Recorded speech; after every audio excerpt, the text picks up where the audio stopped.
importante que nos ha planteado una persona que actualmente trabaja en literatura comparada y que ha seguido una serie de explicaciones expuestas en la crítica de la razón literaria sobre esta metodología, sobre este ejercicio de interpretación literaria que es la literatura comparada.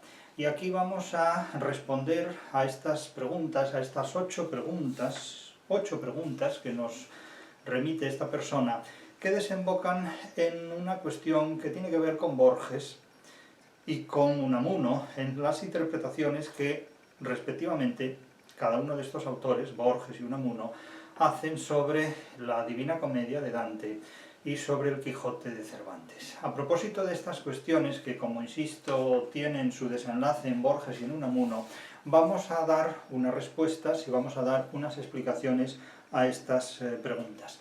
La literatura comparada es una de las materias que hoy día en la posmodernidad han resultado completamente destruidas y han empezado a destruirse estas disciplinas, las que tienen que ver con la literatura comparada, estas metodologías de comparatismo literario, han empezado a destruirse, como no, en Estados Unidos, porque si tras la Segunda Guerra Mundial la literatura comparada tuvo un gran desarrollo en los Estados Unidos, en las cátedras de literatura comparada, lo cual es lógico, porque la literatura comparada, como la Iglesia Católica, siempre se ha desarrollado desde el poder de los imperios. La Iglesia Católica se ha desarrollado siempre bajo la protección de un imperio, el romano primero, el español después, y la literatura comparada se ha desarrollado siempre como la expresión imperialista de una literatura desde la cual se instituye un canon literario a través del que se interpretan literaturas ajenas. De manera que la literatura comparada nace en Francia,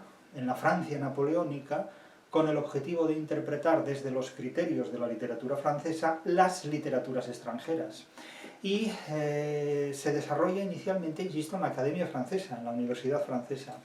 Cuando Alemania trata de, enfrentándose a Francia, de monopolizar el dominio, sobre todo en Europa, pues plantea un modelo comparatista que toma como referencia el hispanismo, curiosamente, dado que Alemania no tiene una literatura que pueda instituirse en un canon representativo absolutamente de nada, a pesar del idealismo alemán, porque los grandes literatos alemanes no son los escritores de ficción literaria, sino son los escritores de ficción filosófica. Los grandes literatos alemanes son los idealistas alemanes, los filósofos idealistas alemanes.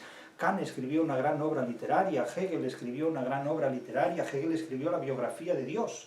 La biografía de Dios es la fenomenología del espíritu. Nietzsche escribió una gran obra literaria, es decir, los mejores escritores literarios, los mejores escritores de literatura en alemán son sus filósofos, los que escribieron las mejores ficciones, desde el noúmeno hasta el espíritu absoluto y por supuesto hasta el Dasein de Heidegger, pasando por el inconsciente de Freud, aunque Freud no fuera alemán, en alemán escribió. Quiero decir con esto que cuando Alemania se refiere a la literatura comparada va a tomar como modelo de literatura el hispanismo y no precisamente la obra de sus grandes creadores literarios como son Kant, Hegel, Nietzsche, incluso hasta Freud y Heidegger. Pero fracasa porque Alemania fracasa en sus tentativas imperialistas en dos ocasiones, en 1918 y en 1945. Desde entonces descartó volver a convertirse en líder internacional políticamente hablando y se somete pues, a las políticas de otros países, aprendiendo la lección histórica. Pero Estados Unidos toma el relevo de las políticas imperialistas y toma el relevo del modelo comparatista. Si el modelo comparatista francés se basó en el historicismo, sobre todo en la línea de Waldespenger, el modelo comparatista anglosajón, anglo-norteamericano, anglo-estadounidense, se basó en la teoría de la literatura, a través de René Belleck y Austin Warren, sobre todo. Es decir, extranjeros, siempre, en definitiva. Pero este modelo, el modelo de la teoría de la literatura aplicado al comparatismo, hace crisis, entra en crisis y entra en lisis desde finales del siglo XX. ¿Por qué razón? Porque con la irrupción de la posmodernidad, lo que se plantea explícitamente, abiertamente, es que si todas las literaturas son iguales, que es lo que plantea la posmodernidad, la igualdad de las culturas, la isovalencia de las culturas, entonces ya no hay nada que comparar. Por lo tanto, la literatura comparada no tiene sentido, porque la literatura comparada exige reconocer diferencias entre literaturas que se comparan, porque claro, no es posible comparar dos términos iguales, dos cosas iguales no admiten comparación.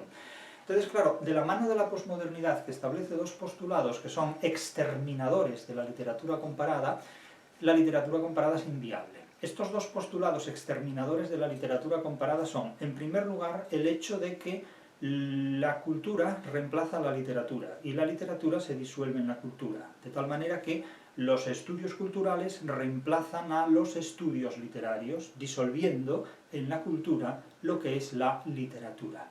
De tal manera que quien cursa estudios culturales tiene un concepto de literatura completamente anglosajón que es equivalente a lo que puede ser el horóscopo en las culturas de tradición hispano-grecolatina. Es decir, si ustedes leen el horóscopo y después leen lo que de literatura concibe alguien como Terry Eagleton, por ejemplo, verán que no hay ninguna diferencia. Es decir, porque para el mundo anglosajón la literatura es una especie de discurso de autoayuda respecto al cual no se puede decir absolutamente nada y, por supuesto, es imposible cualquier interpretación científica. Una de las características del mundo anglosajón es negar la posibilidad de estudiar científicamente la literatura, porque claro, si admitimos que la literatura se puede estudiar científicamente, rescatamos a la literatura de la cultura y le damos un estatuto que fue el que siempre tuvo dentro de la tradición hispano-grecolatina. Por eso no hay nada más paradójico que un filósofo que, partiendo de la tradición hispano-grecolatina, desemboque en la idea de negar el estatuto científico de la teoría de la literatura, porque eso supone que está asumiendo, que asume de hecho, las tesis de la anglosfera. Es decir, el primer postulado exterminador de la literatura comparada consiste en reemplazar los estudios literarios por los estudios culturales, en asumir de este modo uno de los postulados básicos y esenciales del mundo académico anglosajón, que consiste en destruir aquello que ellos no tienen y que tienen los demás, la literatura. De tal manera que la cultura es de hecho una invención de los pueblos que no tienen literatura. Si establecemos este primer postulado, que no hay literatura sino cultura y que los estudios culturales deben reemplazar a los estudios literarios, estamos totalmente a merced del segundo postulado, que consiste en afirmar que si todas las culturas son iguales, si todas las literaturas son iguales, entonces la literatura comparada no tiene sentido, porque no hay nada que comparar. Por lo tanto, estos dos postulados propios de la posmodernidad y propios del mundo académico anglosajón son los que hoy determinan la interpretación de la literatura en general y la interpretación de la literatura comparada en particular, es decir, su exterminio, su derogación. De hecho, no hay ya, propiamente hablando, departamentos de literatura comparada en los Estados Unidos, hay departamentos de estudios culturales. Y los departamentos de inglés y de lenguas extranjeras en las universidades europeas son básicamente embajadas de este tipo de doctrinas y de este tipo de conocimientos o formas totalmente distorsionadas de interpretar la literatura, distorsionadas en tanto que convierten la literatura en cultura y exigen interpretar la literatura como si la literatura fuera cultura en términos anglosajones, ¿no? En términos anglosajones completamente. Bien, estas son las premisas que la crítica de la razón literaria discute, negando que todas las literaturas sean iguales y habilitando de esta manera el ejercicio de la literatura comparada y discriminando claramente entre literatura y cultura, porque la literatura es superior e irreductible a la cultura. En todo caso, la literatura es una forma específica de cultura que no se puede reducir a cultura, ¿eh? Es decir, el Quijote no es solo cultura, no es simplemente cultura. El Quijote es un desafío a la inteligencia humana, objetivado formalmente en una serie de ideas que se materializan en una obra literaria específica y que exigen un conocimiento que rebasa las posibilidades culturales, porque exige un conocimiento literario. El conocimiento literario no es simplemente un conocimiento cultural. Podríamos también decir que la medicina es cultura. No negamos que la medicina sea cultura, pero cuando estamos enfermos no vamos a que nos atienda un hombre culto, vamos a que nos atienda un médico especialista. Es que no es lo mismo, es decir, la endocrinología no es cultura. Podemos disolver la endocrinología o la oncología o la otorrinología otorrinolaringología, podemos disolverla en cultura, pero no es suficiente esta explicación. Esta es una explicación completamente plana, Bien, aparte de estos dos postulados, vamos a entrar en materia y vamos a responder a las preguntas que esta persona nos hace. Leo con la autorización de esta persona, preservando su identidad. Estimado profesor maestro, hoy he terminado de sistematizar el capítulo sobre literatura comparada de la crítica de la razón literaria. Y me han surgido algunas preguntas que espero que me pueda responder, si no es mucha molestia. Pregunta número 1.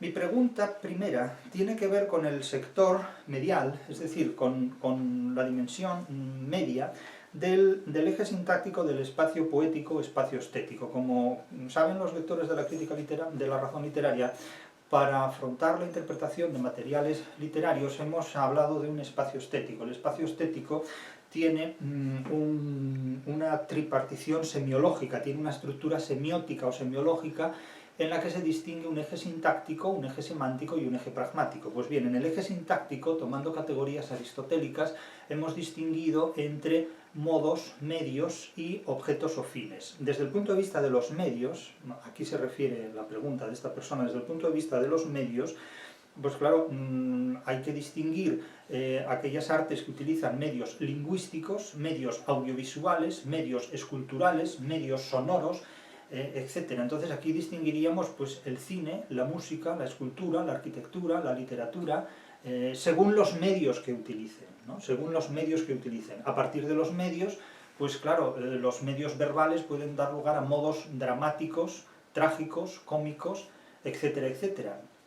Y luego, pues naturalmente habrá unos fines catárticos, ideológicos, económicos, financieros, purgativos, docentes, hedonistas. Eso ya es una cuestión que hay que analizar en cada obra en concreto. Aquí la pregunta es sobre el sector de los medios relativos al eje sintáctico del espacio estético, del espacio poético. Entonces la pregunta es la siguiente. ¿Se puede llamar literatura comparada a una comparación entre literatura y otras artes? ¿No sería eso una manera de convertir la literatura comparada en una circunferencia de radio infinito, como yo mismo digo? Lo pregunto porque usted ha criticado en varias ocasiones que se establezcan relaciones entre literatura y cine debido a la superficialidad de dichas comparaciones. Entiende bien. Pero sí comenta que existen relaciones entre la música y la literatura, tal como comenta usted mismo a propósito del poema Noche Sinfónica de Vicente Alessandre o Das Lied von der Erde, la canción de la tierra de Gustav Mahler, y Pasión de la tierra de Vicente Alessandre también. Supongo que mi pregunta se refiere sobre todo a si hay un límite entre lo que se puede comparar y lo que no se puede comparar, y de ser así, ¿en dónde está ese límite? Bueno, aquí hay varias cuestiones y muy importantes. En primer lugar, considerar que los límites de la comparación rebasan la literatura y se inscriben en otras artes es un determinado concepto de literatura comparada. Pero claro, considerar que el David de Miguel Ángel o el Moisés de Miguel Ángel es literatura para compararlo con una obra literaria es tener un concepto de literatura demasiado amplio. Ahora bien, dentro de la literatura comparada se puede establecer una relación entre una obra literaria y una obra arquitectónica, en una obra escultórica, una obra musical. ¿Se puede hacer esto? No hay nada en las leyes positivas de ningún Estado que lo prohíba. Otra cuestión es qué resultado nos proporciona esta comparación. Naturalmente siempre se han establecido comparaciones entre literatura y otras artes. El Laoconte de Lessing es un estudio entre la literatura y la pintura. En el Renacimiento, tópicamente se dice que hay siempre una comparación entre literatura y otras artes. Es decir, el ser humano siempre ha establecido comparaciones. Y de hecho la literatura comparada no nace por casualidad en España, en esa obra de Villalón, comparaciones entre lo antiguo y lo moderno, ya de 1530 y tantos en Valladolid, sino que el ser humano siempre ha procedido por comparaciones. Es decir, esta idea actual de que no hay diferencias entre dos términos, en que todo es igual lo uno a lo otro, que todo es equivalente, es una idea muy posmoderna, muy idealista y muy anglosajona, pero completamente incompatible con la tradición hispano-grecolatina, que siempre ha establecido comparaciones entre la pintura, la arquitectura, la música y un invento del siglo XX que es el cine. Sí es cierto que en la universidad se hace un abuso muy fuerte, muy intenso, comparando cine y literatura, porque es una comparación muy fácil de hacer. Es decir, la comparación entre cine y literatura se limita simplemente a el contraste de argumentos entre la obra literaria y la obra cinematográfica y poco más, y con eso ya se da una clase o se sostiene un programa. Pero en realidad eso, con frecuencia, aporta muy pocos conocimientos, tanto sobre la literatura como sobre el cine. en definitiva, porque tiene más que ver con el ocio que con el negocio, académicos. Otra cosa es que haya personas que lo hagan muy bien y otras personas que lo hagan como pueden. Lo mismo ocurre con la música. Claro, hay muchas menos personas que se dedican a comparar la literatura con la música. ¿Por qué? Pues porque esto exige tener unos conocimientos de la música de los cuales no todo el mundo dispone, y sin embargo de cine, de política y de sexo parece que todo el mundo sabe. Digo que parece, luego habría que ver cómo practican la política, cómo, dando lugar a unos resultados más o menos espantosos, cómo practican el cine, dando lugar a obras que con frecuencia no existen o simplemente no aportan nada, o cómo practican el sexo, que es casi mejor no saberlo, ¿no? Etcétera. Pero las cuestiones de las que todo el mundo cree saber mucho, que son política, sexualidad y cine, son las que menos han evolucionado históricamente, son las que más se han estancado en muchos aspectos, ¿no? Por lo tanto, ¿dónde está el límite de lo que se puede comparar? El límite lo determina el éxito y los resultados de la investigación que se lleven a cabo. Es decir, naturalmente se puede hacer un trabajo comparativo entre La canción de la Tierra de Gustav Mahler, ese lied sinfónico, y la obra poética, la prosa poética que constituye una obra como Pasión de la Tierra de Vicente Alessandri. Ahora, el éxito de esa comparación va a depender de los resultados que el comparatista consiga llevar a cabo. Una obra como el Laocoonte de Lessing, que establece comparaciones entre literatura y pintura, es una obra que fue determinante en el pensamiento del idealismo alemán y del racionalismo idealista alemán. Por lo tanto, no podemos considerar que los preceptos teóricos, es decir, las normas que disponen lo que hay que interpretar, sean más valiosas que el resultado de lo que se interpreta. Es decir, las normas dependen del resultado al que conducen, pero no pueden determinar de manera completamente inflexible o irreflexiva el resultado al que conduzcan. Esto es un problema que tienen muchas personas que piensan, al margen de la edad que tengan, que piensan como adolescentes. Y les ocurre mucho a los que practican pues una teoría literaria desde una perspectiva poco madura, o sobre todo la filosofía desde una perspectiva poco madura, ¿no? Por ejemplo, se da una definición de tragedia, y se dice: tragedia es una catástrofe cuyos antecedentes resultan imprevisibles desde el punto de vista de la razón humana y cuyas consecuencias resultan irreversibles. Y entonces, buscando la seguridad de esta definición, se ponen a aplicarla a diferentes tragedias. Y en algunos casos, pues ven con naturalidad y con precisión esta aplicación, y en otros no la ven. Y entonces empiezan a decir: tal obra de Sófocles o tal obra de Eurípides no es una tragedia porque no se ajusta a la definición dada de tragedia. Esto es una ridiculez completa, esto es proceder de manera popperiana. Es decir, yo establezco una norma y después, si la realidad no coincide con la norma, la realidad está mal porque la norma nunca puede fallar. Esto es teoreticismo.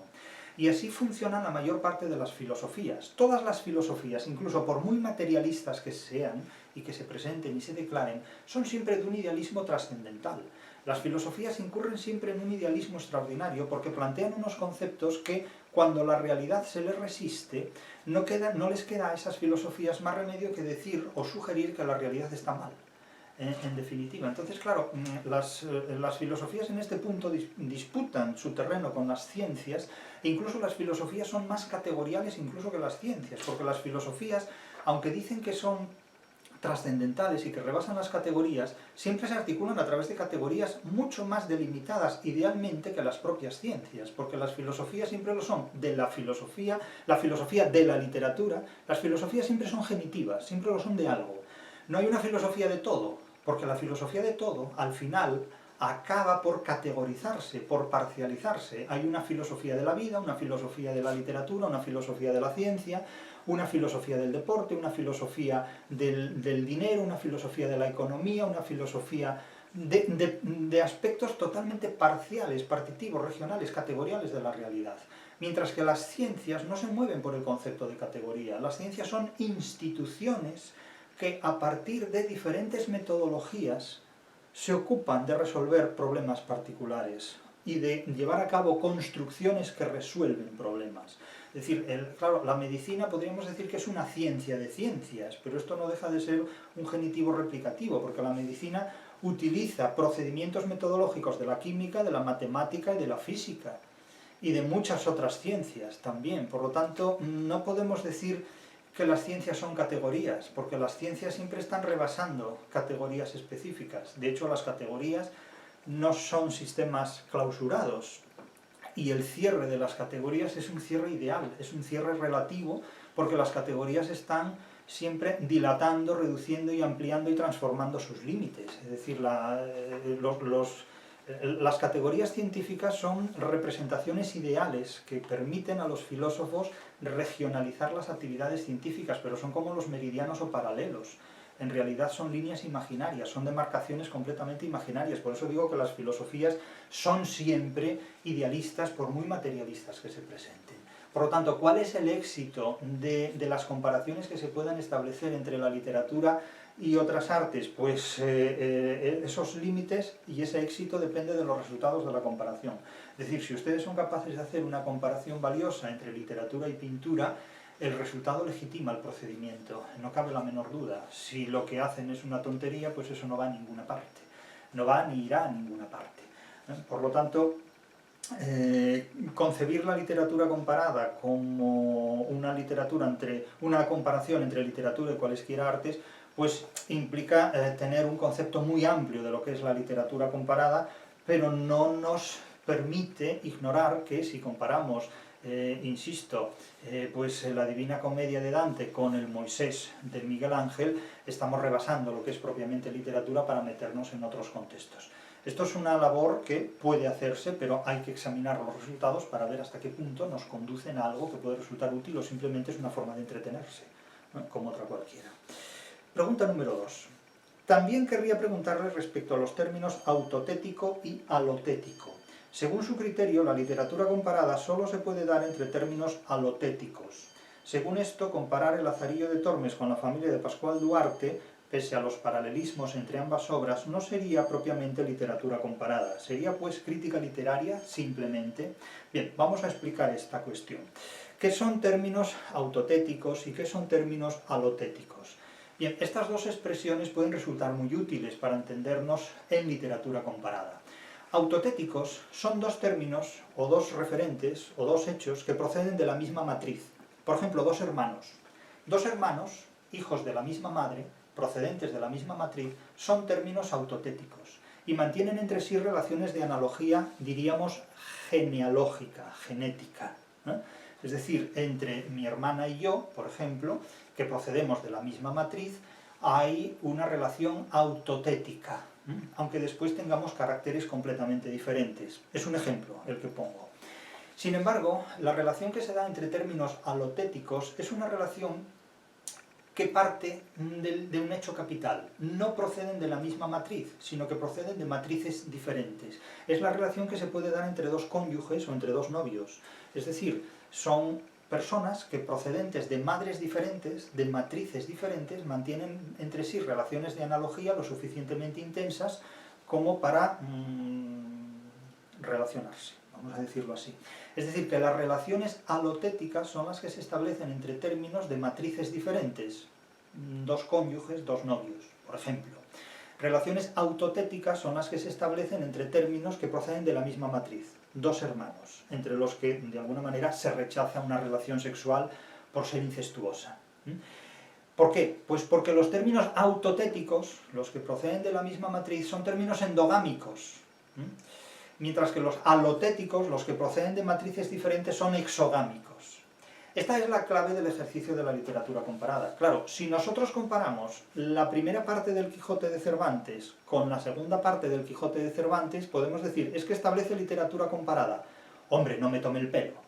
Vamos a ver, usted establece una comparación entre dos obras, pero no entre dos literaturas, porque nos movemos en la misma literatura, la literatura española, nos movemos en la misma geografía, la península ibérica, aunque tenga una proyección universal, nos movemos en el mismo autor, Cervantes, nos movemos en la misma lengua, el español, y nos movemos en la misma obra, primera parte y segunda parte, y en un periodo que no va más allá de 10 años. Por lo tanto, claro, considerar que uno hace literatura comparada si compara la primera parte del Quijote con la segunda me parece muy audaz. Me parece muy audaz por no considerar que me parece una tomadura de pelo. Claro, podemos ampliar esta endogamia, esto es una relación completamente endogámica, Y podemos decir, bueno, vamos a comparar el Quijote de Cervantes de 1605 con el Quijote de Avellaneda de 1614 y con el Quijote de Cervantes de 1615. Y hacemos literatura comparada. No, mire usted, hace un estudio, pero propiamente no está comparando literaturas. Está comparando obras literarias, en algún caso la primera y la segunda parte de la misma obra literaria, y en el tercer caso, pues con una obra literaria que mantiene una relación intertextual de antítesis, de dialéctica, que es el Quijote de Avellaneda frente al de Cervantes. Pero una cosa es ejercer la literatura comparada, es decir, comparar literaturas diferentes entre sí, y otra cosa es ejercer la comparación entre dos obras literarias que pertenecen a la misma literatura, que pertenecen al mismo autor, es decir, que pertenecen a la misma matriz. Si nosotros comparamos la primera parte del Quijote con la segunda, establecemos una relación entre términos literarios autotéticos, proceden de la misma matriz, la matriz de Cervantes. Si comparamos la familia de Pascual Duarte con el Lazarillo de Tormes, propiamente no ejercemos propiamente una literatura comparada, porque nos movemos en un ámbito endogámico, en un ámbito autotético, la literatura española, aunque las distancias sean de 300 o 400 años. Pero no es propiamente una obra de literatura comparada, no es propiamente una obra de literatura comparada. Podríamos comparar esto con el Till Eulenspiegel. Bueno, pero es que eso es un cómic, más que una obra picaresca, es decir, eso sirve para los estudios culturales, es decir, para los países que se han tenido que inventar un concepto de cultura porque carecen de un concepto de literatura, en definitiva, y carecen de un concepto de literatura porque de hecho carecen de literatura propiamente hablando, ¿no?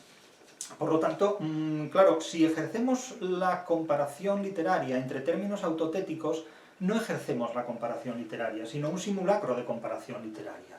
La literatura comparada exige una relación exogámica entre términos literarios, una comparación entre la Divina Comedia de Dante y la Ilíada de Homero, una comparación entre el Fausto de Goethe y el Gran Teatro del Mundo de Calderón, por ejemplo, una comparación entre el Diablo Cojuelo y el Fausto de Goethe, por ejemplo. Es decir, hay que comparar épocas distintas, obras literarias distintas, autores diferentes, etcétera, etcétera. Es que la literatura comparada tiene un radio de acción mucho más amplio del que tradicionalmente se ha explotado. Es decir, en la literatura comparada apenas ha tenido una explotación del 30 o del 40% desde el punto de vista de las posibilidades que el comparatismo permite. Lo que ocurre es que la mayor parte de los comparatistas se han educado exclusivamente para ejercer la literatura comparada en ámbitos endogámicos. ¿Por qué? Pues porque no saben idiomas suficientes como para establecer relaciones entre literaturas comparadas exogámicamente. En primer lugar, porque la deficiencia en el conocimiento de lenguas es una limitación poderosísima en el ejercicio de la literatura comparada. Eso en primer lugar. Y en segundo lugar, porque hay que leer mucha literatura para poder establecer muchas comparaciones. Entonces, claro, cuando se tiene un conocimiento limitado de las lenguas y un conocimiento limitado de las literaturas, pues la literatura comparada que se establece es un cómic, es una caricatura, es un chiste, realmente, ¿no? Es un chiste, en definitiva. Tercera pregunta. Por otro lado, tengo bastantes preguntas respecto al cuadro que expone el modelo gnoseológico, es decir, el modelo de la teoría del conocimiento científico de la literatura comparada, que tengo a mis espaldas, que no sé si he terminado de comprender bien. Por un lado expone usted que los materiales literarios que se encuentran en el eje vertical o de ordenadas, los materiales literarios son autor, obra literaria, lector e intérprete o transductor. Y claro, la literatura comparada es un modelo, es lo que llamamos un modelo. El modelo consiste en establecer relaciones a partir de términos. Se establecen relaciones a partir de términos. No se puede relacionar lo que no está determinado. Claro, para constituir un término hay que determinar una materia. Entonces, claro, en la materia literaria hay términos. Hay un Cervantes, hay una Ilíada, hay una Divina Comedia, hay un Américo Castro que lee el Quijote y hay lectores comunes y corrientes que leen obras literarias. Estos son los materiales literarios con los que trabajamos. Trabajamos con un autor que escribe una obra, con una obra que ha escrito un autor, con unos lectores que leen esa obra a lo largo de la historia y con unos intérpretes o transductores que hacen de esa obra interpretaciones que pueden resultar de referencia, de importancia. Es decir, interpretaciones que influyen en el autor, si está vivo, y en nuevos lectores que esa obra pueda tener. Bien. Entonces, por un lado expone usted que los materiales literarios que se encuentran en el eje vertical o de ordenadas se toman como causa, mientras que los del eje horizontal o de abscisas Es decir, un autor puede ejercer influencia en otro autor. Homero puede ejercer influencia en Shakespeare. Dante puede ejercer influencia en Goethe. Cervantes puede ejercer influencia en Dostoyevsky, por ejemplo. Pues mientras que los del eje horizontal son los que reciben el impacto de esa influencia. ¿Significa esto que los materiales del eje vertical o de ordenadas son los de la literatura propia del comparatista y los del eje horizontal son los de la literatura ajena al comparatista? No, esto no significa eso. Esto lo que significa es que los términos literarios dados en el eje vertical o de ordenadas son los influyentes, son los que llamaríamos los influencers, los que ejercen la influencia. Es decir, podemos situar en el eje vertical o de ordenadas un autor como Homero, y Homero influye en Goethe, influye en Cervantes, influye en Dante. Podemos situar obras. Ilíada y Odisea influyen en la Divina Comedia, influyen en el Fausto de Goethe, influyen en el Quijote.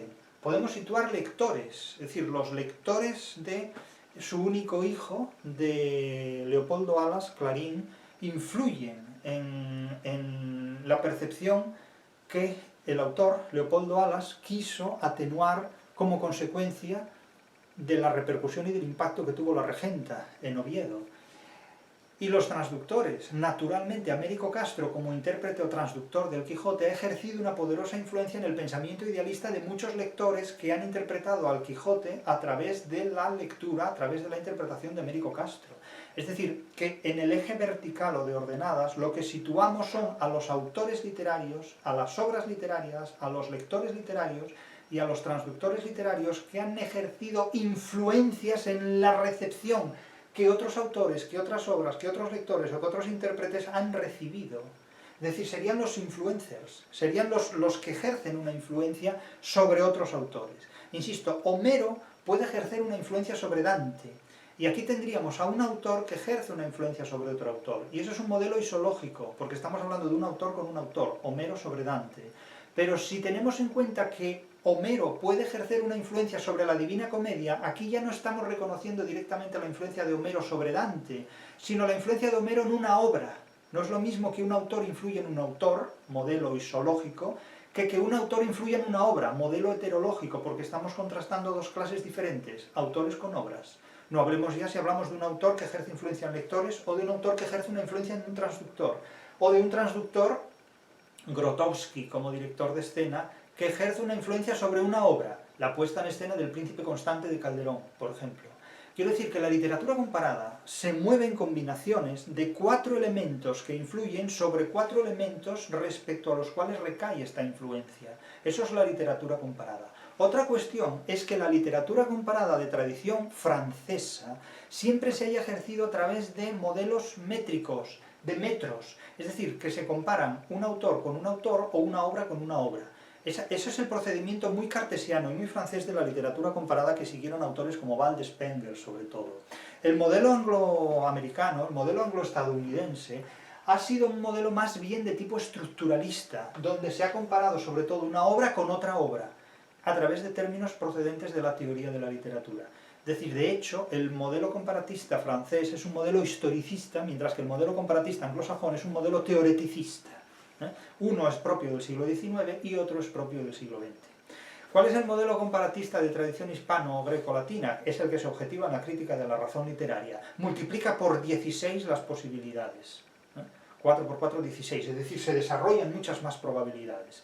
Esto es el mapa de la literatura comparada que ofrece la crítica de la razón literaria, que no lo tiene ninguna otra teoría de la literatura. Busquen otra teoría de la literatura donde la literatura comparada tenga la cartografía que aquí se ofrece. Cuando alguien ejerce la literatura comparada, se sitúa en una o varias de estas casillas. Otra cosa es que lo ignore. Otra cosa es que se ejerza la literatura comparada desde la ignorancia metodológica de algunos procedimientos, pero eso ya no es asunto nuestro.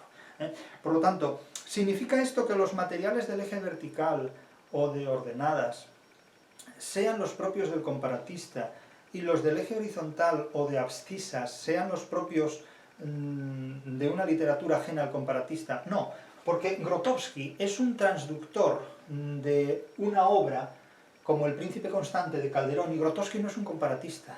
Grotowski simplemente es alguien que objetiva su propia interpretación de una obra literaria, la puesta en escena del Príncipe Constante de Calderón. Y aquí tendríamos un prototipo, porque Grotowski, al llevar a escena el Príncipe Constante de Calderón, plantea una interpretación de un transductor que ofrece un prototipo de la puesta en escena de una obra. Es decir, como Kurensky, por ejemplo, es el prototipo de la dirección orquestal de determinadas sinfonías de Beethoven o de determinadas sinfonías de Mahler, o como Karajan era el prototipo de una determinada interpretación o dirección sinfónica de piezas de Beethoven, por ejemplo. Quiero decir que cuando un transductor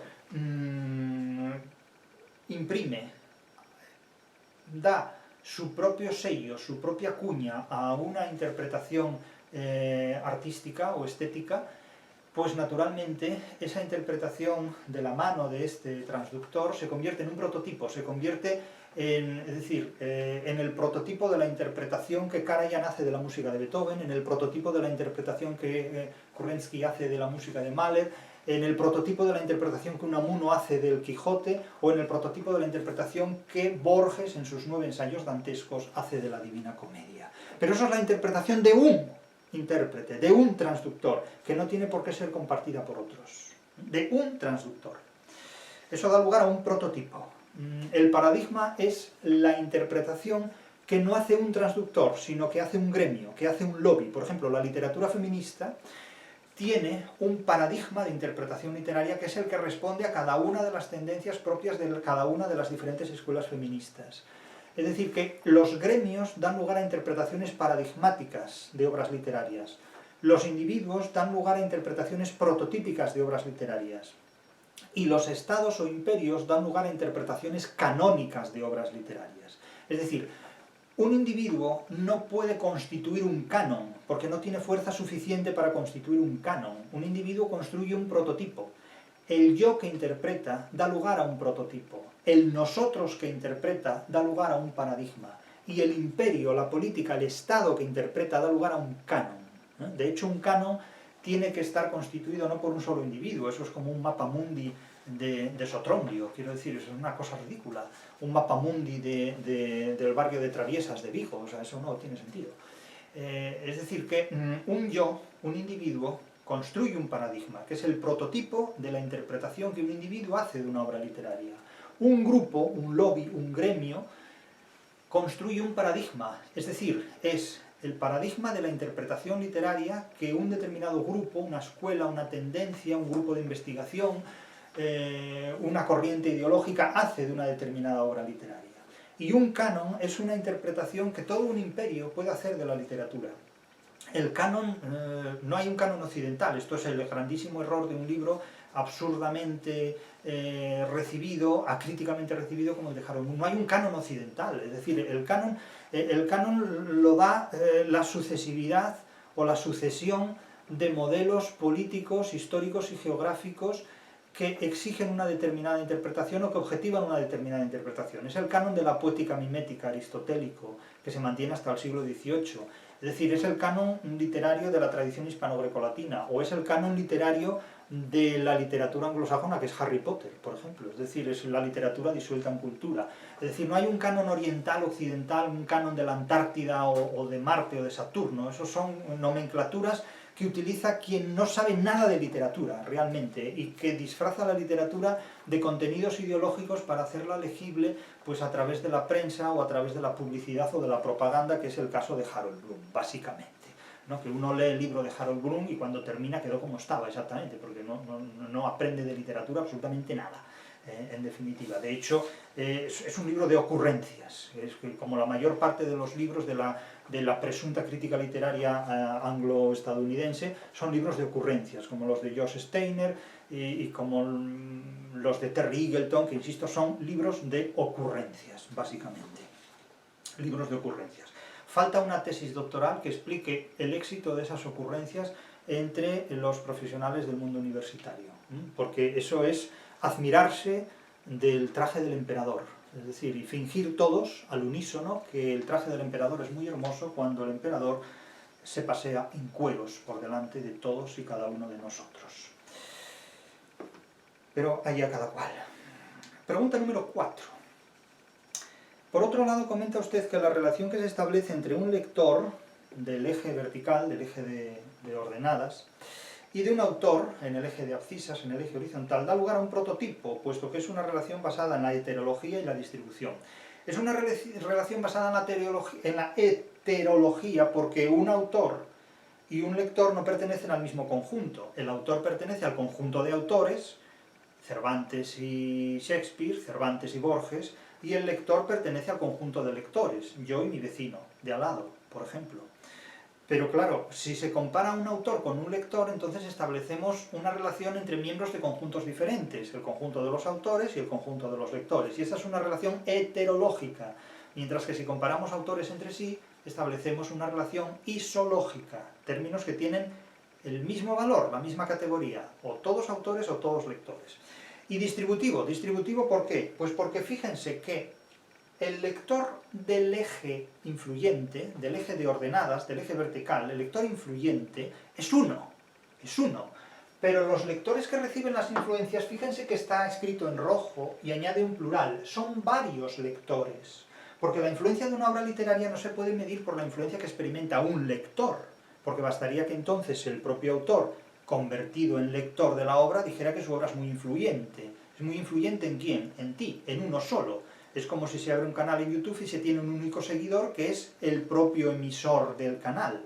Claro, eso es una hiper mega protoendogamia, evidentemente, eso es casi onanismo, en definitiva, ¿no? Claro, es narcisismo puro. Claro, entonces el lector influyente puede ser uno, o pueden ser varios, entonces ya hablaríamos de transductores, porque son los que transmiten su lectura a otros. Pero los lectores influidos tienen que ser varios, tienen que ser miles, tienen que ser millones. Y tienen que ser varios no en un determinado momento histórico, sino a lo largo de la historia, a lo ancho de la geografía y a través de la política. Son las tres dimensiones de la literatura. La historia, el tiempo, la geografía, el espacio y la política, la organización de la libertad. Eso es la política, la administración del poder, la organización de la libertad. Y eso solo se da en un conjunto de receptores. No puede haber una democracia en un país habitado por un solo individuo, porque no hay nada que votar. Otra cosa es que luego la democracia que se vote en países habitados por muchos individuos den lugar a cambios que, como diría el gato pardo, se cambia todo para que todo siga igual. Pero esto ya es otra cuestión, eso es otra cuestión. Lo mismo los transductores.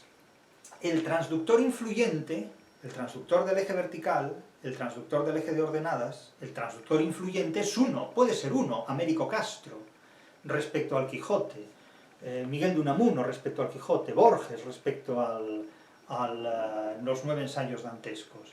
Pero, los transductores que reciben esa influencia ya son varios. Puede ser un conjunto de censores de un país que determine las normas de publicación en un periódico, en una editorial, en los sistemas legales de comunicación y difusión y propaganda de lo que sea. Es que eso ya depende de muchas cosas.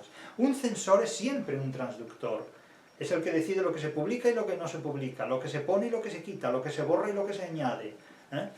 ¿Para qué? Pues para influir en la publicación en otros posibles intérpretes, que luego a su vez puedan distribuir esto en sus redes sociales o donde les deje el sistema hacerlo, ¿no? Evidentemente, la red social es una red que tiene una araña. Es decir, estar en la red es estar enredado, es formar parte de una enredadera, es ser víctima del gladiador reciario, en definitiva.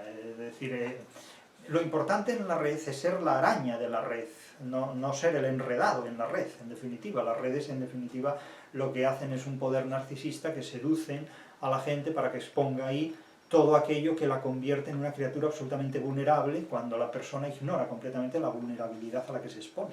Esto es curiosísimo, esto es un fenómeno psicológico y sociológico que el mundo anglosajón, que es el inventor de la red social, pues utiliza simplemente pues con fines absolutamente mercantiles, comerciales, sociológicos, políticos, de todo tipo, y cómo la gente se presta a ser una cobaya sociológica, psicológica, política en este terreno absolutamente fenomenal, o sea, verdaderamente fenomenal.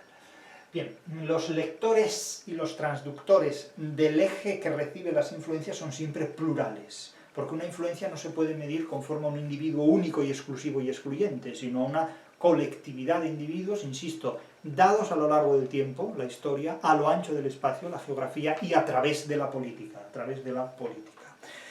Pone usted el ejemplo del público ovetense y su influencia en Leopoldo Alas al escribir Su único hijo. Dice, entiendo que considera usted al público ovetense, aquí hablo del ovetense, no del vetustense. El vetustense es un público de ficción, el ovetense fue un público histórico, real y social.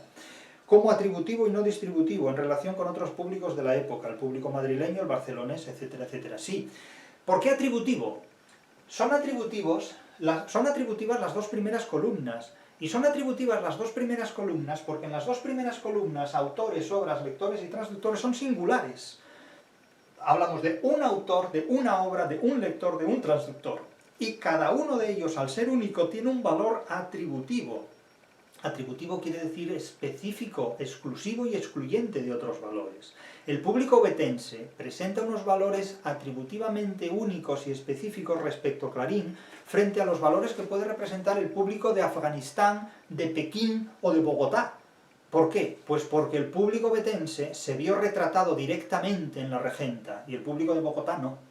Por lo tanto, los que vivían en el Oviedo de Clarín y fueron contemporáneos de Clarín se vieron reflejados en Vetusta, en la novela, en la regenta, y se vieron en muchos aspectos ridiculizados.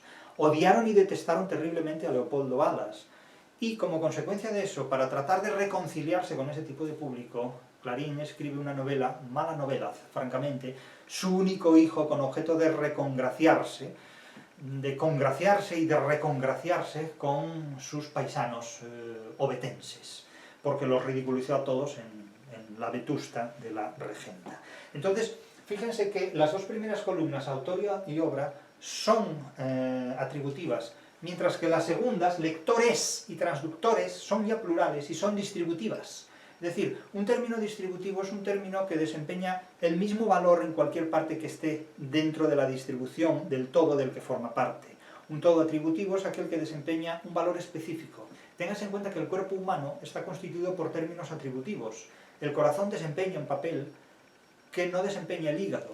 La uretra desempeña un papel que no desempeña el oído. Claro, ustedes no pueden orinar por el oído, ¿me entienden, no? Quiero decir que y hacer otras cosas que, en fin, que determinados órganos son absolutamente insustituibles. Hay cosas que el hígado no puede hacer cosas que pueden hacer otros órganos, que si se carece de esos órganos, pues esas cosas no se pueden hacer, con las consiguientes consecuencias de todo tipo. Quiere decir, son órganos que desempeñan un valor atributivo. El oído oye, el ojo ve. Pero en realidad eso es una metonimia, porque el que ve es el cuerpo que tiene ojos sanos. Es como decir que el cerebro piensa. No, el cerebro no piensa, porque si ustedes extraen el cerebro de una persona, esa persona deja de pensar. A veces incluso también con el cerebro la persona no piensa, pero eso es otra cuestión. No podemos tomar como referencia ejemplos patológicos. Quiero decir que no es el cerebro el que piensa, es la persona que tiene cerebro sano la que piensa con sanidad, por decirlo de alguna manera. Del mismo modo que no es el ojo el que ve, es el cuerpo de una persona que tiene ojos sanos el que ve. De la misma manera que no es la mano la que toca, sino que es el cuerpo de una persona que dispone de manos la que toca. Porque claro, entonces podríamos decir, no ha sido esta persona la que ha cometido la violación, han sido sus genitales. No, bueno, pero vamos a ver, los genitales forman parte del cuerpo de una persona que es la que comete ese acto, o sea, no digan ridiculeces, ¿entienden lo que quiero decir con esto? No es que el cerebro piensa, no, el cerebro no piensa. Piensa el cuerpo humano del ser humano que, teniendo un cerebro, piensa con ese cerebro o no, según, ¿no? En definitiva. O decir, bueno, pues yo he suspendido el examen, pero no lo he suspendido yo, lo ha suspendido la mano con la que yo he escrito el examen. No, eso no tiene nada que ver, está usted diciendo tonterías, en definitiva. No es la mano la que suspende o aprueba un examen, ¿no? Etcétera, etcétera. O es como decir, bueno, yo sé tocar el piano, pero la que no sabe tocar el piano es mi mano derecha. Bueno, eso es un argumento ridículo, que no me cabe duda que alguien podrá utilizar. Por lo tanto, el público ovetense respecto a la regenta desempeña un papel, un valor atributivo que no desempeña pues el público barcelonés o el público de Badajoz o el público simplemente de Coyoto. O sea, no es exactamente lo mismo a que Coyoto sea pues una población cercana a Oviedo. Pregunta número 5. Otra cuestión que me surge sobre el cuadro, sobre este mismo cuadro, es que al hablar de la relación entre un transductor en el eje vertical en el eje influyente, un transductor influyente, y un autor en el eje de abscisas, pone usted el ejemplo de la puesta en escena de Grotowski del Teatro de Calderón. Me pregunto si esto no sería el ejemplo de la influencia de un transductor en una obra. Es que ese es el ejemplo de un transductor en una obra, porque claro, si hablamos de la influencia de Grotowski como director de escena que objetiva en la puesta de escena de una obra de Calderón una relación de comparación, pues evidentemente no estamos hablando de la comparación entre un transductor y un autor, sino entre un transductor y una obra de un autor. Es que no es lo mismo establecer una comparación entre Grotowski y Calderón que establecer una comparación entre Grotowski y una obra de Calderón, porque en el primer caso establecemos una relación entre autor y autor.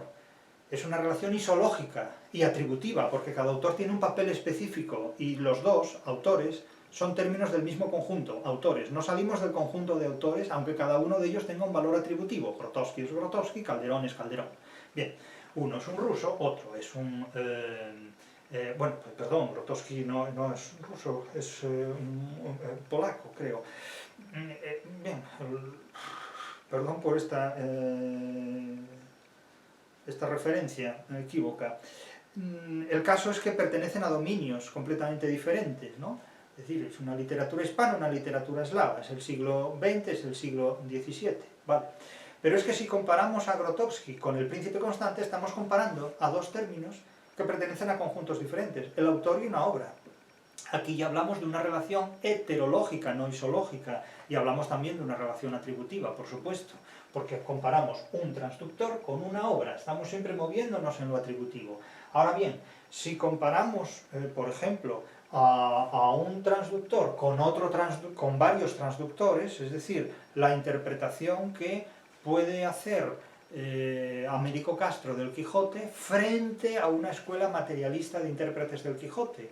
Ahí ya estamos enfrentando una interpretación idealista de un autor, Américo Castro, contra las interpretaciones materialistas de varios autores, por ejemplo, marxistas soviéticos, que hayan interpretado el Quijote desde presupuestos materialistas distintos a los idealistas de Américo Castro, por ejemplo. Por lo tanto, claro, no es lo mismo comparar a Grotowski con Calderón, isología, autor con autor, y atribución, cada uno tiene su valor, que comparar a Grotowski con el Príncipe Constante de Calderón, donde ya nos movemos en otro contexto.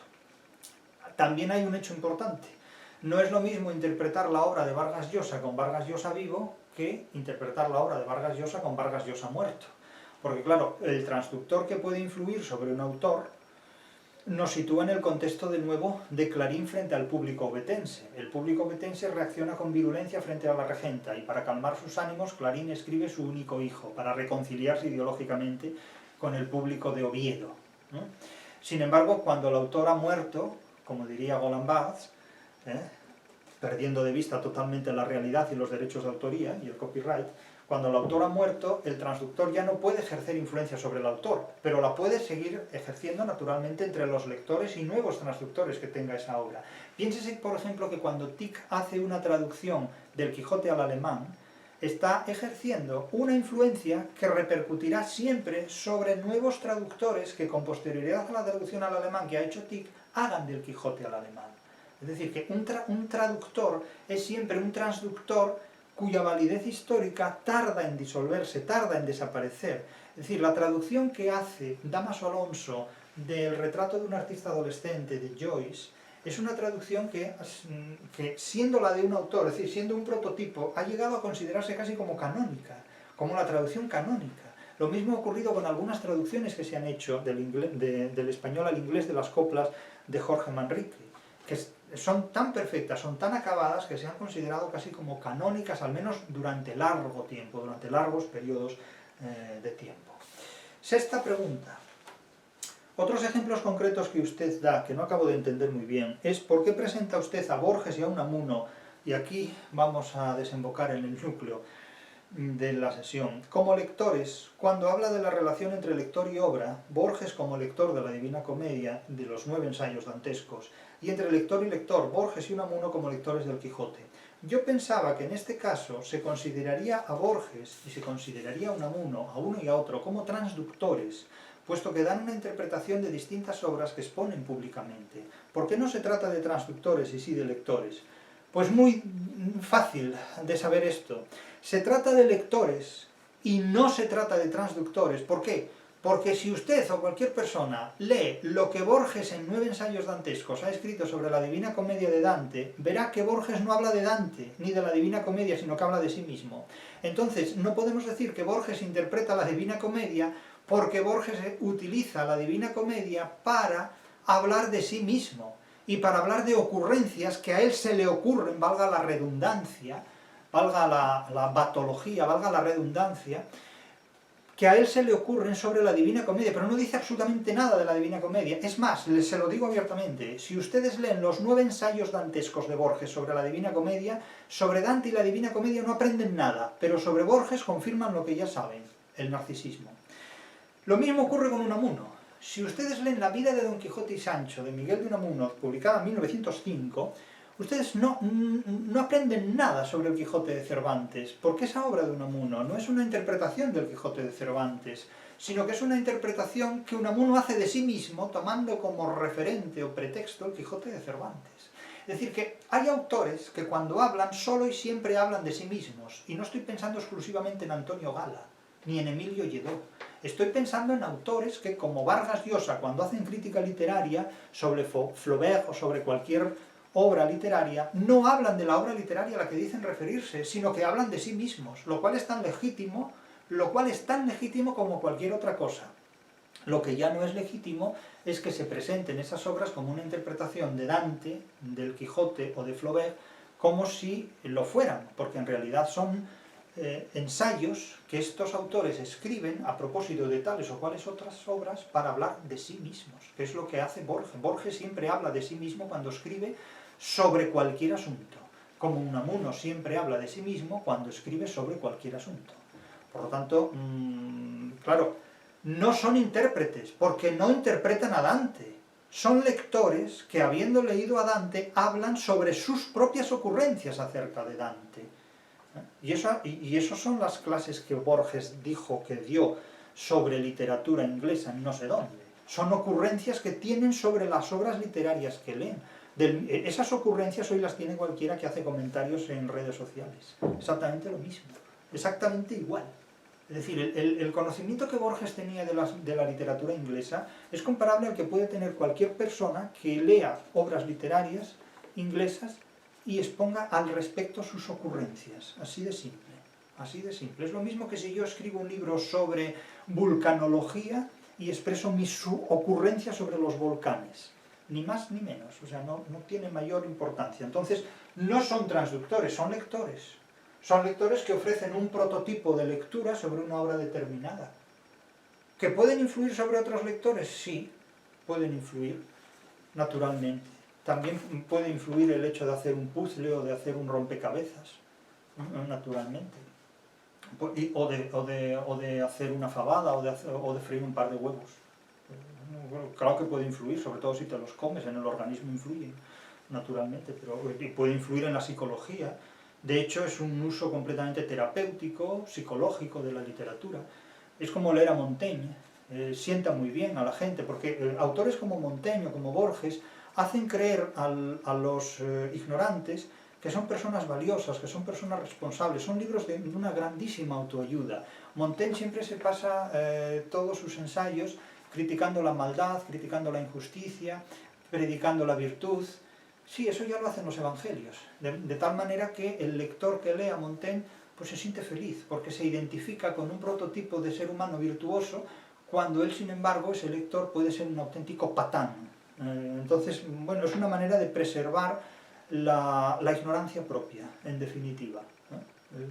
Sin embargo, leer a Quevedo ya es más crudo, ya es más crítico, porque Quevedo es un autor que desengaña a quien lo lee, no narcotiza a quien lo lee, sino que lo desengaña, lo enfrenta con sus propias limitaciones. Quevedo es un autor que enfrenta a sus lectores con sus propias limitaciones, las de Quevedo y las de sus lectores, mientras que Montaigne es un autor que hipnotiza a sus lectores, haciéndoles creer que son las personas inteligentes y que poseen la inteligencia de la que realmente carecen.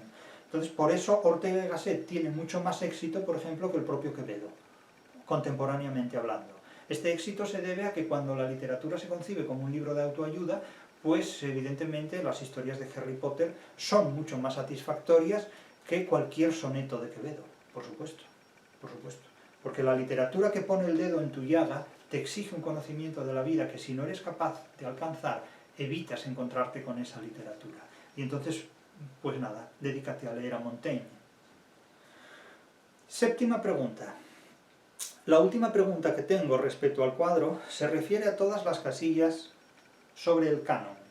En el apartado 3845 de la Crítica de la Razón Literaria, en la edición digital que está disponible en internet de forma abierta, usted plantea como cánones los estudios de Curtius, Auerbach o Francisco Rico sobre la Edad Media Latina, la literatura como mímesis de la realidad o la presencia de la lírica renacentista italiana en la literatura española.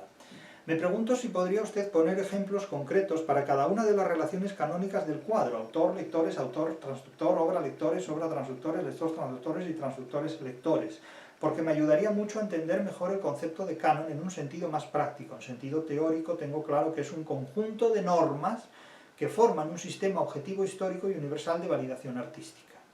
Bien, vamos a ver, yo puedo poner ese ejemplo, pero ese ejemplo es un catálogo que nos llevaría a una guía de teléfonos, en realidad. Es decir, si ustedes toman como ejemplo, si ustedes cogen como ejemplo 2 o 3 autores, 2 o 3 obras, 2 o 3 lectores o 2 o 3 transductores a lo largo de la historia de la literatura universal que hayan dado lugar a cánones, ya tienen respuesta a todo este catálogo, a todo este repertorio, que es muy largo en definitiva. Pero lo que sí debe quedar clara es una cosa, es una cuestión. Los cánones son modelos heterológicos, es decir, los cánones exigen siempre comparaciones entre elementos que forman parte de conjuntos distintos. Un autor con una obra, un autor con un lector, un autor con un transductor, pero no se construyen sobre elementos endogámicos que pertenecen al mismo conjunto. Los cánones exigen siempre exogamia, nunca endogamia, ¿eh? Claro, no hay nada más paradójico que un canon dentro de una universidad, porque la universidad es la institución más endogámica que hay, tanto en España como fuera de España. Lo que sucede es que la mala fama la lleva España y la buena fama la llevan otras universidades extranjeras, cuando en el extranjero la endogamia es auténticamente feroz, porque la endogamia se da entre términos que proceden de la misma matriz, ubicados en espacios geográficamente distantes, pero digamos es una endogamia, en Estados Unidos hay una endogamia académica brutal, absolutamente. Lo que ocurre es que no es una endogamia geográfica, la endogamia se da en puntos geográficamente distantes, pero que en realidad forman parte del mismo equipo, en definitiva. De hecho, una secta es una estructura endogámica geográficamente distributiva, fundamentalmente una corporación.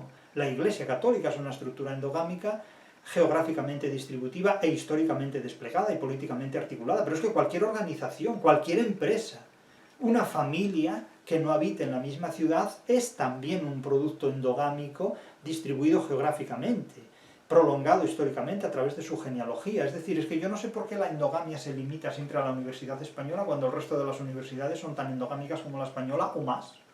Realmente, esto es una miopía, es la miopía hispana, ¿no? El no ver en el extranjero los mismos defectos que uno tiene. Pero bueno, problema de cada cual. El caso es que el canon va a ser siempre un conjunto de normas que forman un sistema objetivo, desarrollado históricamente, objetivo porque está por encima del yo y porque está por encima del nosotros, es decir, porque está por encima del prototipo, el yo, y porque está por encima del paradigma, el nosotros, y se convierte en un sistema. Es como el código de la circulación. El código de la circulación no es un prototipo, no es lo que un individuo personal entiende por circular. El código de la circulación no puede ser el código de Borges de la circulación, y el código de la circulación no puede ser el código de un grupo. Por ejemplo, los miopes, ¿no? Los miopes tienen, digamos, licencia para conducir de una manera diferente de aquellos que no son miopes, ¿no? O por ejemplo los gijoneses disponemos de un código de circulación diferente a los obetenses. No puede ser, porque entonces los gijoneses solo podremos circular en Gijón. Claro, esto es una concepción completamente endogámica, completamente paradigmática. El canon rebasa la voluntad del yo y rebasa la voluntad del nosotros, porque el canon permite que diferentes grupos se puedan entender y que diferentes individuos se puedan entender. El canon permite que diferentes yoes y diferentes nosotros se puedan comunicar entre sí y sepan de lo que estemos hablando. Otra cuestión es que haya grupos cuyo paradigma se pretende imponer como canon, es decir, un mundo feminista o un mundo gijonés. Claro, esto ya es difícil, porque no podemos exigir a los ciudadanos de Pekín que se comporten como gijoneses. Entonces, claro, imponer un canon gijonés en Pekín es cuando menos complicado, es decir, es idealista, ¿no? Es idealista, es decir, el prototipo es la idea del yo, el paradigma es la idea del grupo y el canon es la idea que permite que individuos particulares y grupos colectivos se comprendan entre sí, en definitiva. Otra cosa es que se esté o no de acuerdo con el canon, esto ya es una cuestión secundaria. A nadie se le pregunta si está de acuerdo o no con el vecino, se permite y se hace lo posible porque dos personas que piensan de modo diferente se puedan entenderse en el ejercicio libre de sus diferencias. Eso es la esencia, básicamente, de una democracia en el sentido más noble de la palabra. Es decir, que personas que tienen pensamientos diferentes puedan vivir y comportarse de forma diferente, siempre dentro de una legalidad que respete esas formas de comportamiento, ¿no? Y esas formas, pues, de orientación sexual, de gustos personales o de ideologías políticas. Es en definitiva lo que se pretende. Es en definitiva lo que se pretende en el más noble sentido de esta expresión. Otra cuestión es el uso patológico que se haga de estas libertades. Pero eso ya es, insisto, otra cuestión. Por lo tanto, el canon siempre va a rebasar lo prototípico y lo paradigmático. ¿Por qué? Pues porque exige relaciones siempre distributivas. El canon no se puede limitar a una sola persona. Eso es algo atributivo. Exige siempre relaciones distributivas y exige siempre relaciones heterológicas. Tiene que rebasar el propio conjunto, en definitiva. La última cuestión que se plantea es la relativa al concepto de Weltliteratur, de literatura universal. La última pregunta que quería hacerle no es tanto una duda como un deseo de saber lo que usted piensa. En su obra critica usted duramente el concepto de Weltliteratur, literatura universal, de Goethe. ¿Para usted tiene algún sentido que se estudie literatura universal o es una manera de amputar una obra a su autor y a la civilización que la ha gestado? Bueno, aquí hay varias cuestiones. En primer lugar, el concepto de literatura universal que propone Goethe en 1837, en sus conversaciones con Eckermann. En segundo lugar, la legitimidad, validez o utilidad de una materia llamada literatura universal, o de una etiqueta denominada literatura universal. Y en tercer lugar, la última cuestión, es decir, amputar una obra a su autor y a la civilización que la ha elaborado. Bien, aquí hay muchas cuestiones. Primero, el término de Goethe, Weltliteratur o literatura universal, es una propuesta de globalización de la interpretación literaria en clave anglo-germana, en clave germana, en clave alemana, en clave de idealismo alemán. Es decir, Goethe lo que plantea con ese término es hacer un mapa mundi de la literatura universal en alemán, un mapa mundi alemán de la literatura universal, es decir, una literatura comparada alemana. Claro, esto es el mapa mundi de Gijón, claro, pero esto es lo que tienen en la cabeza los idealistas alemanes, los románticos alemanes, el considerar que el mundo de los demás cabe dentro de su mundo personal.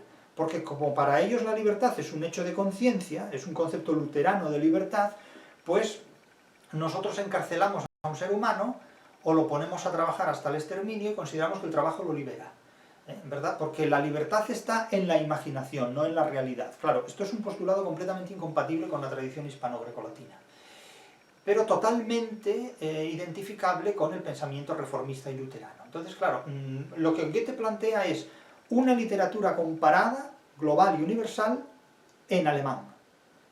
Claro, es meter toda la literatura del mundo en alemán, ¿no? Y entonces dice, no, es que Goethe con esto trata de superar el nacionalismo. ¿Superar el nacionalismo? Superar el nacionalismo alemán, hablando precisamente de que es Alemania quien ha de interpretar el resto de las literaturas del mundo en clave de la cultura alemana, que es lo que hace Hegel en la fenomenología del espíritu, porque el dios de Hegel es un dios alemán, curiosamente, ¿no?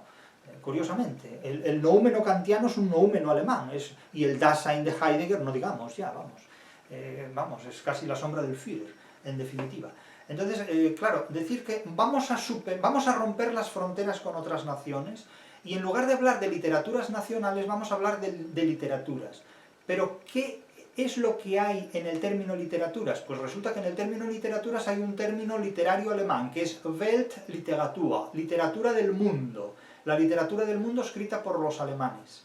Hombre, esto tiene mucha gracia, porque ahora resulta que el Quijote no significa lo que escribió Cervantes, ni lo que escribió Cervantes en el marco de la literatura española, globalizándola, sino lo que los alemanes van a interpretar de lo que el Quijote es. Claro, esto es el idealismo alemán llevado a las exigencias del idealismo alemán, es decir, comerse el mundo en el paladar alemán, en definitiva. Claro, esto es la Weltliteratur. Esto es el concepto de Goethe, es decir, vamos a borrar las naciones, vamos a borrar las fronteras, vamos a suprimir las literaturas nacionales y vamos a interpretarlo todo desde el concepto de la Weltliteratur. Esto es como decir, yo tengo una idea genial, vamos a suprimir todas las literaturas del mundo y vamos a interpretarlas en clave alemana. Bueno, pues mire, váyase usted a su casa y tómese un café y descanse un ratito, ¿sí? Bien, pues esto es la ocurrencia de Goethe en Eckermann. En sus conversaciones con Eckermann, allá en Weimar, ¿no?, mirando por la ventana pues, al infinito, a ver si descubre por ahí el escondite del Dasein o del espíritu absoluto. Es una cosa muy graciosa esta. Es una cosa muy graciosa, pero que se ha tomado en serio durante décadas. Segunda cuestión, ¿la literatura universal es una etiqueta correcta? Bueno, nos movemos por etiquetas y la mayor parte de las etiquetas pues pueden tener un uso funcional, válido, útil o correcto en un determinado contexto, pero eso no quiere decir que lo sean en todos. Actualmente creo que en el bachillerato español hay una materia que se llama literatura universal, que si la comparamos con los contenidos que tiene es completamente ridículo, porque pretender enseñar literatura universal a adolescentes es como pretender pues, que un bebé se coma una fabada, y decir, está fuera de lugar. Ahora, eso no quiere decir que haya que acabar con la asignatura, que haya que dejar de impartirla, no, hay una asignatura que se llama literatura universal, que se refiere básicamente a unos conocimientos literarios universales o generales, porque se ha hablado a veces de literatura general, de literatura universal, de literatura comparada, de literatura general y comparada, de teoría literaria general, es decir, son nomenclaturas que van cambiando según las preferencias de cada época, de cada lugar, de cada escuela, de cada tendencia. Claro, una literatura universal en un sentido literal equivaldría a tener en cuenta la literatura que se escribe en Marte o en Plutón, o la literatura que se escribe en otros ámbitos del universo, porque si es universal, pues claro, se podría hablar de una literatura global. Claro, son etiquetas. No vale decir, bueno, es que es legítimo hablar de una literatura universal cuando, por ejemplo, no tenemos constancia de que en Júpiter haya gente que se dedica al ejercicio de la literatura. Pues claro, habría que mandar a un mensajero a Júpiter y preguntar si hay, no sé si hay agua o no en Júpiter, pero si hay literatura o no en Júpiter. Claro, yo no sé si la NASA puede estar interesada en investigar testimonios literarios, no solo simplemente biológicos o acuáticos, en Júpiter. Claro, eso ya es una cuestión que yo ahí ya no sé con quién hay que hablar para que envíen una cápsula a ver si hay literatura en otros ámbitos de la galaxia. Entonces, claro, mientras no se demuestre que hay literatura en otros ámbitos galácticos, pues no podríamos hablar de literatura universal. Pero esto es una cuestión que se la dejo a los filósofos, que son especialistas en resolver este tipo de problemas, este tipo de cuestiones, ¿no? Es decir, si un árbol cae en un lugar donde no hay un ser humano que lo escuche, el árbol hace ruido o no. O sea, yo comprendo que dedicarse a este tipo de cuestiones es muy útil para abrirse camino en la vida, y la respeto profundamente. Pero entre esto y Chiquito de la Calzada, me quedo con Chiquito de la Calzada, al que considero un genio en muchos aspectos de lo cómico. Vamos a decirlo así. Pero bueno, eso cada uno tiene naturalmente sus preferencias y sus estados de ánimo.